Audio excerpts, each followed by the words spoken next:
Video. Camera mode. What's up? Super Blind Man here. Hold on. Stop recording button. Okay, I'll turn that down. Alright. Accessibility volume. Well, guys, it's been a bit. So I wanted to throw out a video today. What is that video? Reducing the noise floor. I have filmed this like 4 times now and just didn't seem to get the point across the way I wanted to. So I'm going to do it again. I figured out, first you don't succeed, try again, right? So first off, let's start this video by talking about what is noise. Noise is, while not being exactly an audible problem, it is apparent because your signal is less audible because of it. Okay, so it's like taking a really beautiful speaker and hanging a wool blanket up in front of it, right? This is going to dampen what that speaker is doing, and it won't sound right. So,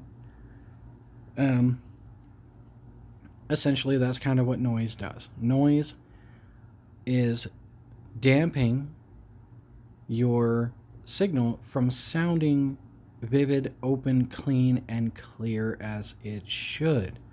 And it is a real huge reason why colors on your TV screen and contrast and sharpness and things don't quite look right. That can have a lot to do with that. And speaking of that, I'm sure my TV isn't going to look right because it's on a camera on my phone, so please don't go throwing a bunch of comments like, "Oh, your TV looks like crap." Okay, I know it's going to look like crap. Okay, it's on a cell phone camera, so give me a break. Okay, let's move on to my tips and tricks for reducing the noise floor. How do we get the signal to pop out and the noise floor to go away? Well, there are quite a few ways to do this. Number one, first and foremost, with a bullet.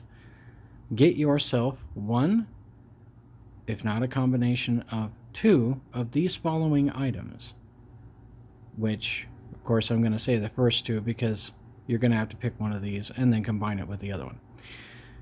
An AC regenerator or a power conditioner. They are 2 separate things. I've covered the differences in my power plant premiere videos. If you'd like to go talk about,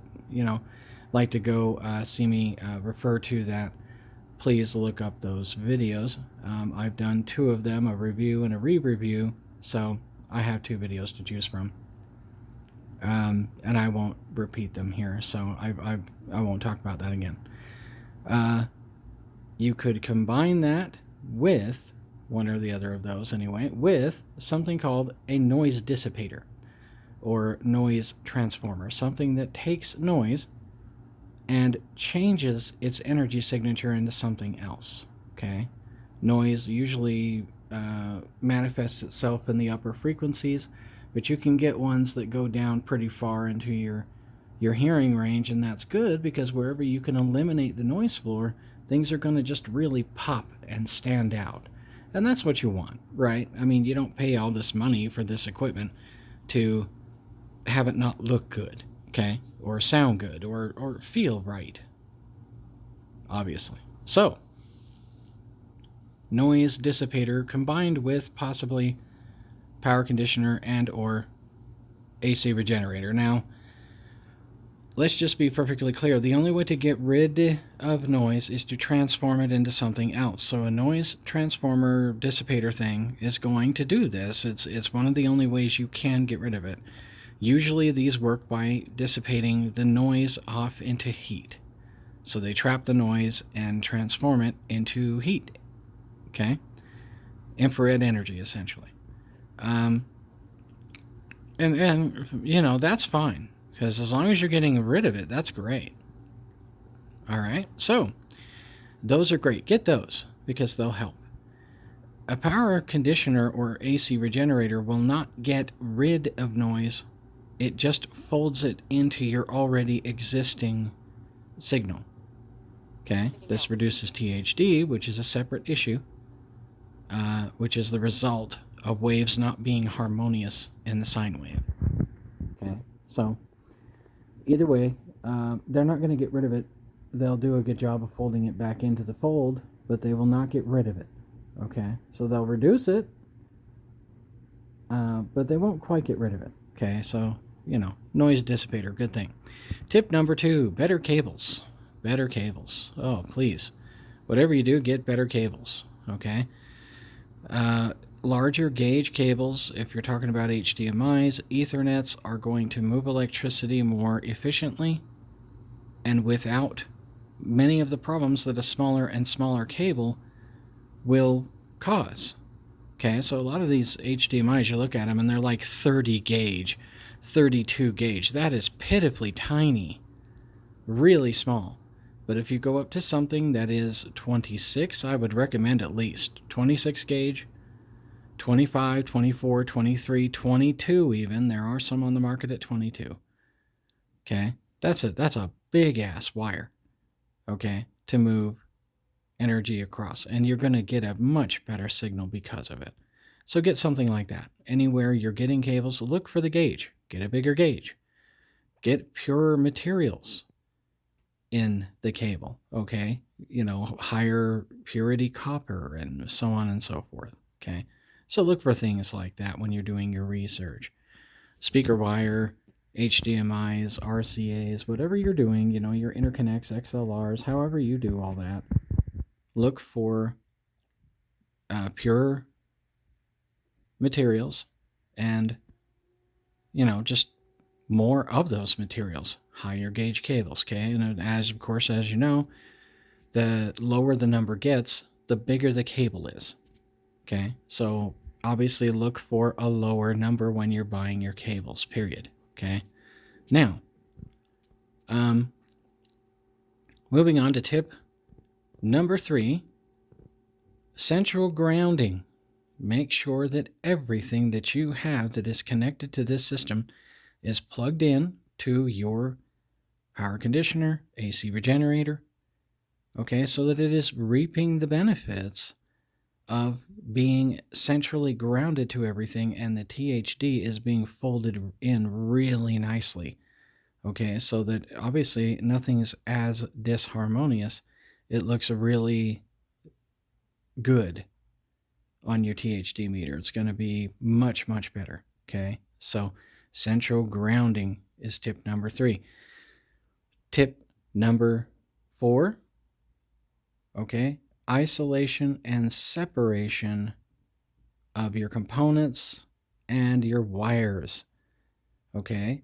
If you have only 5 pieces of equipment in your rack, okay, so you're only dealing with maybe you've got like 2 subs, TV, receiver, and an Xbox. Okay, just to throw this out there. All right. And you have, say, something like my Power Plant Premier up there that can service 10 things. It's got 10 outlets. Okay, what I would do is space that out amongst those outlets to isolate each one of those pieces of equipment so that each one of those pieces of equipment will perform a little bit better. You'll just get a little bit less noise if you're not coupled with something else in that plug strip or whatever it is, okay? If you have something that has isolation zones, well, plug strips are stupid. I wouldn't use a plug strip, okay? It's just dumb. So that's great for central grounding, not for isolation, and certainly not for dynamics. It just won't do you any good, okay? So isolate wherever you can.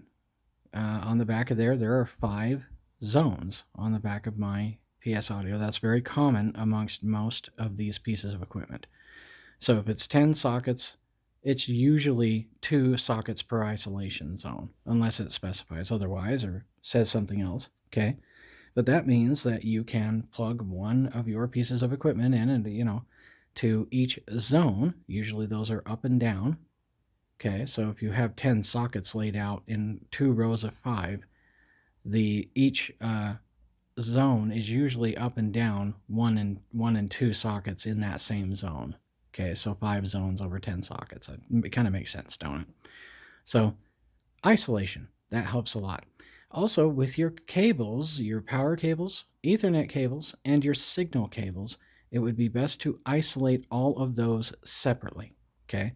Run your power cables along one side of your cabinet. Do not mix it with anything else. Keep them separate so that your signal cables are never touching or near your power cables. If you can isolate your signal cables and keep them separate from your Ethernet cables as well, good idea. Okay, Ethernet cables are somewhat known for carrying, bleeding off energy, especially if you've got cheapy cables that have absolutely no kind of shielding on them. Okay, they're going to be bleeding energy left and right, so you don't want that. What I would do is keep your Ethernet cables by themselves, your power cables by themselves, and all of your signal cables, interconnects, HDMIs, blah, blah, blah, blah, by themselves to increase their isolation from each other and decrease noise floor and any potential bleeding back and forth from electrical, interference, basically electromagnetic interference, EMI, right? So you don't want that.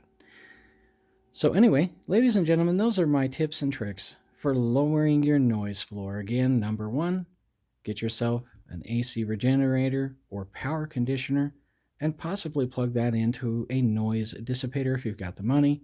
Some of them are kind of expensive, but they're worth it. Number 2, of course, as I mentioned before, please always make sure that you get good cables that have more than enough bandwidth to carry your signals back and forth very effortlessly.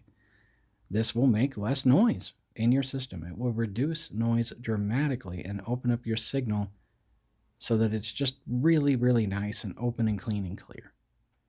Number 3, as I said, of course, central grounding. Keep everything plugged in to your power regenerator or your power conditioner, okay, so that it's all a little bit more harmonious. If you plug a couple of things into the wall and then you've got some of those things plugged into your power conditioner or whatever, you're not going to really notice very good benefits from that. You're going to get cross oscillation throughout your electrical signals, and you're going to have noise that increases because of it. Okay? So, central grounding. Even your coax cable, I have to throw that in there. Some units, just like mine, I've had 2 now. I used to have a monster power unit, power conditioner, before I got the AC regenerator. I'll never go back. But both of these units have a coaxial signal, basically a common grounding piece on the back. So you can bring your cable in for your internet. That's all I've got is cable internet. I don't have cable TV or anything, right? So bring that in, connect it to the input from the outside world, wherever that goes, to your cable box or whatnot, right into the input. The output goes out to your modem. Fantastic. Okay? Really a good idea. And I can tell you, it cleans up noise tremendously. There's a lot of noise on that line, okay, on any coax line coming from like your cable provider. So tip number 3, obviously common ground. Now, tip number 4, isolation and separation. Isolate your cables, isolate your components, from each other on your plug-in. Okay, so if you've got your power conditioner or your AC regenerator or whatever you've got, okay, plug those in and make them separate so that you're getting better noise reduction throughout the system, better THD, because everything is more harmonious, right? A lot of these units are built with isolation zones. Take advantage of them, okay? Take advantage of those isolation zones. Separate your cables. Make sure that they're separate so that they're not cross-talking to each other. That's all I've got for this video, but guys, thank you so much. Please hit that like and subscribe button. I really appreciate it, and it just takes you a second. Go ahead and click that puppy, and while you're down there, click that bell notification so that when I come out with the next video, you guys are going to be notified and you can check it out. Thank you so much. I appreciate this. It's what I do. It's what I love. And I'm proud and happy to be here helping you guys out with little tips and tricks. So those are my tips and tricks on lowering your Norris floor. I hope you enjoyed the video. Thank you very much. And keep aspiring. Keep dreaming. Thank you. Stop recording.